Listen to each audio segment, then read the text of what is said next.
गणतंत्र दिवस की हार्दिक हार्दिक शुभकामनाएं मूक नायक के दर्शकों को और संपूर्ण भारत को।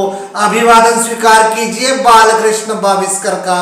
और बात करते हैं गणतंत्र। गण यानी कि जनता, तंत्र यानी कि शासन, यानी कि जनता का शासन। और यदि अब्राहम लिंकन के शब्दों में कहे तो जनता का, जनता के लिए, जनता के द्वारा चलाए जाने वाला शासन जनतंत्र कहलाता है और वही गणतंत्र है। इसलिए गणतंत्र दिवस की हार्दिक शुभकामनाएं देता है मुख नायक। तो बात करते हैं कि भारत का गणतंत्र क्या है। भारत की गणतंत्र में जो खूबसूरती है और भारत के संविधान में जिस खूबसूरती का उल्लेख किया गया है और भारत के संविधान में जो मध्यमिता प्रतिपदा का उल्लेख है और भारतीय संविधान में किन लोगों ने अपने पसीने को खून में तब्दील करके एक एक शब्दों को सार्थकता लिए हुए तात्कालिक घटनाओं के आधार पर और कैसे भारत को उत्कृष्ट भारत और दुनिया का सबसे सर्वश्रेष्ठ महान संविधान बनाने का काम किया है। तो बात करते हैं भारतीय संविधान की। चूंकि भारतीय संविधान निर्माण का काम जो हुआ था मुख्य रूप से वो हुआ था संविधान सभा का, और संविधान सभा में तमाम समितियां थी और उस समिति में सबसे महत्वपूर्ण यदि समिति थी तो वो थी प्रारूप समिति। जी हाँ, और प्रारूप समिति में 7 लोग थे और 7 लोगों में इस 7 लोगों की इस प्रारूप समिति के अध्यक्ष थे डॉक्टर बाबा साहेब भीमराव अंबेडकर। जी हाँ, इस प्रारूप समिति में यदि सबसे ज्यादा अध्ययन किए हुए दुनिया के सारे ग्रंथों का, दुनिया के सारे अच्छे संविधानों का अध्ययन और सर्वश्रेष्ठ डिग्रियाधारी व्यक्ति था इस संविधान सभा में, तो वो थे डॉक्टर बाबा साहब भीमराव अंबेडकर। इसलिए बाबा साहब ने दुनिया का सबसे सर्वश्रेष्ठ संविधान बनाकर प्रारूप समिति के अपने सदस्यों के साथ मिलकर भारत के राष्ट्रपति को सौंपा था। इसलिए बाबा साहब भीमराव अंबेडकर को संविधान का भीष्म पितामह कहा जा सकता है या पितामह भी कहा जा सकता है। बहरहाल उन 7 लोगों का उल्लेख करना मुख्य नायक नितांत आवश्यक समझता है कि प्रारूप समिति में आखिर ऐसे कौन विद्वान थे जिन्होंने दुनिया का सर्वश्रेष्ठ, सबसे बड़ा, सबसे खूबसूरत, सबसे लचीला और कठोर संविधान को अपने आप में समाहित करके आज लोकतंत्र की यदि मिसाल दी जाए दुनिया में तो वो भारतीय संविधान को कहा जा सकता है। तो उसमें कौन कौन सदस्य थे? चूंकि प्रारूप समिति थी, प्रारूप समिति ने ड्राफ्ट तैयार किया था और उसके अध्यक्ष का उल्लेख कर चुका हूं मैं डॉक्टर बाबा साहब भीमराव अंबेडकर के रूप में। दूसरे सदस्य थे गोपाल स्वामी अय्यर, तीसरे थे अल्लादी कृष्ण स्वामी अयंगर, चौथे थे डॉक्टर के.एम. मुंशी, 5वें थे सैयद मोहम्मद सादुल्ला, 6वें थे एन माधवराव और 7वें और अंतिम थे टी कृष्णाचारी। जी हाँ, संविधान के ये सारे लोगों ने दिन रात मेहनत करके इस संविधान को मात्र 6 ही माह में तैयार कर दिया था। लेकिन संविधान का हर ड्राफ्ट, हर भाग तैयार करने के बाद उसको पटल पर रखा जाता था और संसद पे पटल पर रखने के लिए लगभग इस पटल पर रखे जाने के बाद 8 माह तक भारत के विभिन्न क्षेत्रों से उसके संदर्भ में राय ली गई और किस पर, किस विषय पर, किस पंक्ति पर क्या आपत्ति है और क्या संविधान में क्या संशोधन किया जाता था। इस प्रकार से समय व्यतीत होते होते डॉक्टर बाबा साहब भीमराव अंबेडकर ने इस देश का संविधान 2 वर्ष 11 माह और 18 दिन को तैयार कर दिया था और वो तिथि थी 26 नवंबर 1949। जी हाँ, इस तिथि को संविधान का प्रारूप बनकर तैयार कर दिया गया था प्रारूप समिति के माध्यम से।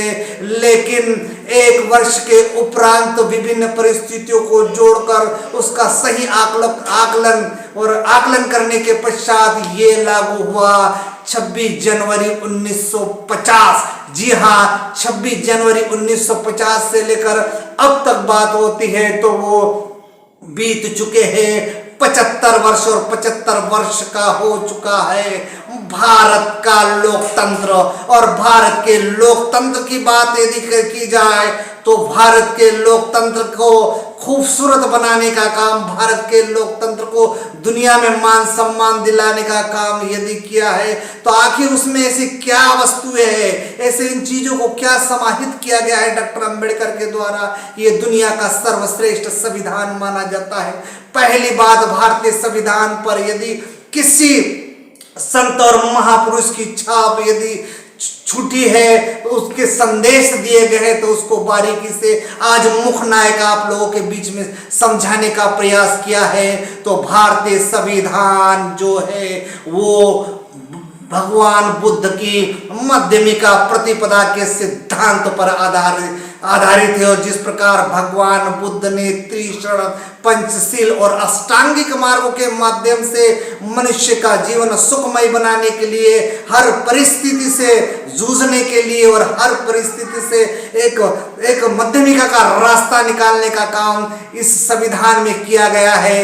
इसलिए भारतीय संविधान में यदि सही आकलन किया जाए और यदि इस आकलन में यह भी देखा जाए तो इसमें किसकी छाप है, तो वो है भगवान बुद्ध की, जिन्होंने दुनिया को कहा था कि युद्ध की नहीं बुद्ध की आवश्यकता है, व्यक्ति को धम्म के मार्ग पर चलने की आवश्यकता है। तो ऐसी पहली छाप है भगवान बुद्ध की। हालांकि भगवान बुद्ध के जो प्रारूप तैयार करके जो लिखा गया था भगवान बुद्ध के, उसमें चित्र है हमारे संत महात्माओं के चित्र है, जिसमें जैन मुनि महावीर के चित्र है, पुरुषोत्तम भगवान राम के चित्र है, और तमाम तरीके के चित्रों को समाहित करके संविधान के प्रारूप को तैयार करके एक खूबसूरत संविधान इस देश को देने का काम इस प्रारूप समिति ने किया। अब बात आती है कि भारतीय संविधान की खूबसूरती क्या है,